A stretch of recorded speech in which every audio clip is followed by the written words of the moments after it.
ସମସ୍ତଙ୍କୁ ଓଂ ନମଃ ଶିବାୟ। ଶ୍ରାବଣ ମାସ ଚାଲୁଛି ବନ୍ଧୁ। ଶିବ ଭଗବାନଙ୍କର ନାମ ନେଇ ତାଙ୍କୁ ମନେ ପକାଇ ଆରମ୍ଭ କରିବା ଆଜିର ଅନୁଚିନ୍ତା। ଭିଡ଼ିଓକୁ ଶେଷ ପର୍ଯ୍ୟନ୍ତ ଦେଖନ୍ତୁ, ଶୁଣନ୍ତୁ। ଯଦି ପସନ୍ଦ ଆସିବ ତାହେଲେ ସବସ୍କ୍ରାଇବ୍କୁ ଟଚ୍ କରିକି ବେଲ୍ ଆଇକନ୍କୁ ଟଚ୍ କରିଦିଅନ୍ତୁ। ତାହେଲେ ଚାଲନ୍ତୁ ଏବେ ଶୁଣିବା। ହରିନାମ ତୁଣ୍ଡେ ଧରୁଥାଏ ଧନ, ବୟସ ଯାଉଛି ସରି। ମଲା ବୋଲି ଧନ କିଛି ନେବୁ ନାହିଁ, ଯିବୁ ଶୂନ୍ୟ ହାତେ ଫେରି।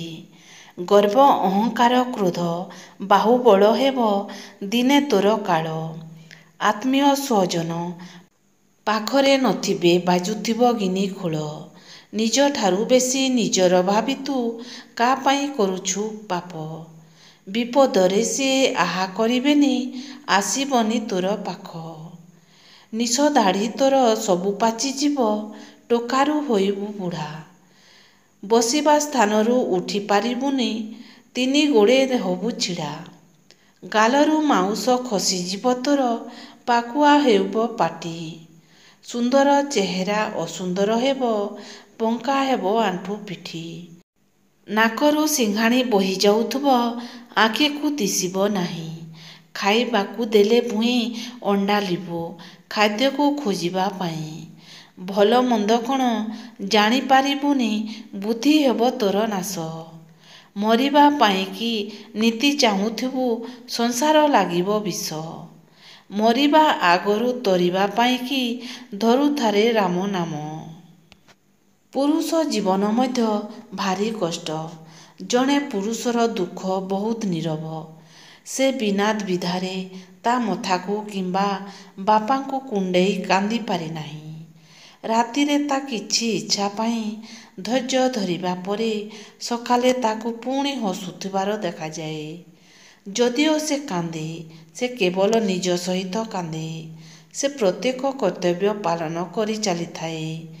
କେତେବେଳେ ପୁଅ ଭାବରେ, କେତେବେଳେ ସ୍ୱାମୀ ଭାବରେ, କେତେବେଳେ ବାପା ଭାବରେ, କେତେବେଳେ ଭାଇ ଭାବରେ। ଆମିଷ ଭୋଜନ କଲେ କ'ଣ ହୋଇଥାଏ ଜାଣିବା। ଆମିଷ ଖାଇବା ଦ୍ୱାରା ଶରୀରରେ କ୍ଷତି ହୋଇଥାଏ। ଏହା ହୃଦ୍ରୋଗ, କର୍କଟ ଏବଂ ପାଚନ ସମସ୍ୟା ଭଳି ସ୍ୱାସ୍ଥ୍ୟ ସମସ୍ୟା ଦେଖା ଦେଇଥାଏ।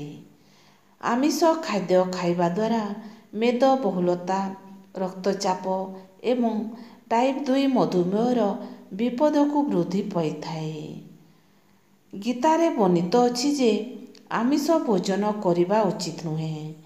ଏହା ଭୋଜନ କଲେ ଘୋର ପାପ ହୋଇଥାଏ। ଯେଉଁମାନେ ଆମିଷ ଭକ୍ଷଣ କରନ୍ତି ବା କୌଣସି ଏକ ନିରୀହ ଜୀବକୁ ହତ୍ୟା କରି ଖାଇବା ଦ୍ୱାରା ତାଙ୍କୁ ନରକ ଭୋଗ କରିବାକୁ ପଡ଼ିଥାଏ, ଏହା ହିଁ ସତ୍ୟ।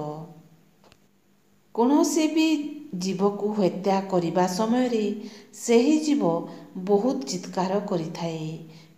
କିନ୍ତୁ ତଥାପି ଏ କଳିଯୁଗରେ ନିଷ୍ଠୁର ମଣିଷ ତାକୁ ମାରି ଖାଇ ଦେଇଥାଏ। ମୃତ ମଣିଷକୁ ଛୁଇଁଦେଲେ ତ ଆମେ ଘରେ ଆସି ଗାଧୋଇଥାଉ, ଆଉ ସେହି ମଣିଷ ଅନ୍ୟ ଜୀବକୁ ହତ୍ୟା କରି ଘରେ ଆଣି ଆନନ୍ଦରେ ଖାଉଥାଏ, ତାହା ଦେଖିଲେ ଆଶ୍ଚର୍ଯ୍ୟ ଲାଗେ। ଯଦି ଆମେ କାହାକୁ ଜୀବନ ଦେଇପାରିବା ନାହିଁ, ତାହେଲେ ଗୋଟିଏ ଜୀବକୁ ମାରି ଖାଇବାର ଅଧିକାର ଆମକୁ କିଏ ଦେଲା? ଯୌବନ ଉପରେ ଅଧିକ ଗର୍ବ କର ନାହିଁ, କାରଣ ଯୌବନ କ୍ଷଣସ୍ଥାୟୀ। କାନରେ ବଧିପରଣ ଆସିବା ପୂର୍ବରୁ ଯାହା ଶ୍ରବଣଯୋଗ୍ୟ ତାହା ଶୁଣିନିଅ। ଗୋଡ଼ ଚାଲିବା ବନ୍ଦ ହେବା ପୂର୍ବରୁ ତୀର୍ଥଯାତ୍ରା କରିନିଅ। ଆଖିରେ ଅନ୍ଧାରପଣ ଆସିବା ପୂର୍ବରୁ ନିଜେ କରିଥିବା ଭୁଲକୁ ସୁଧାରି ନିଅ। ବାଣୀ ବନ୍ଦ ହୋଇଯିବା ପୂର୍ବରୁ କିଛି ମିଠା କଥା କହିଦିଅ। ହାତ ବନ୍ଦ ହେବା ପୂର୍ବରୁ କିଛି ପୁଣ୍ୟ କାମ କରିନିଅ।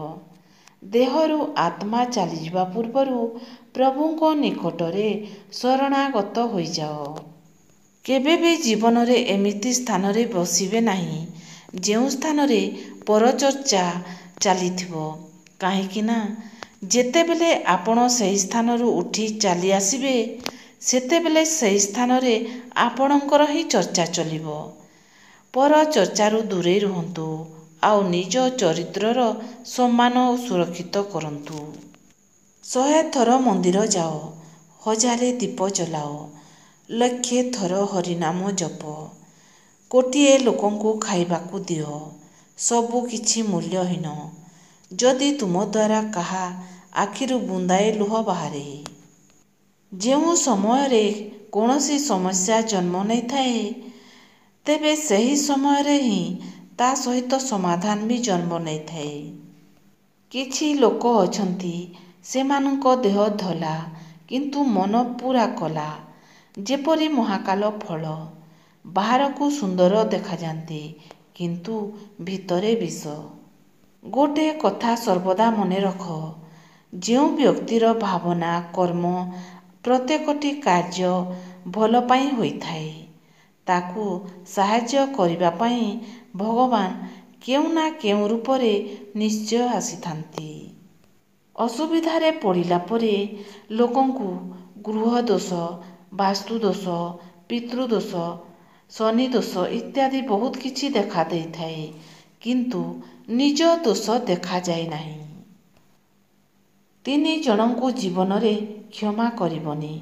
ଯିଏ ଭଲ ପାଇବାରେ ଅଭିନୟ କରେ, ଯିଏ ସାଙ୍ଗ ହୋଇ ବେଇମାନ କରେ, ଆଉ ଯିଏ ବିଶ୍ୱାସରେ ବିଷ ଦେଇଥାଏ, ଏମାନଙ୍କ ଠାରୁ ସବୁବେଳେ ଦୂରେଇ ରୁହନ୍ତୁ।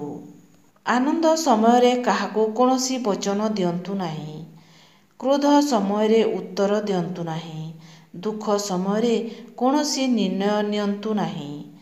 ଯଦି ଆଜିର ଭିଡ଼ିଓ ପସନ୍ଦ ଆସିଲା ତାହେଲେ ସବସ୍କ୍ରାଇବ୍ କରନ୍ତୁ। ତାହେଲେ ରହୁଛି। ଓଁ ନମଃ ଶିବାୟ ଜପ କରନ୍ତୁ। ଶିବ ଭଗବାନଙ୍କର ଆଶୀର୍ବାଦ ପାଆନ୍ତୁ।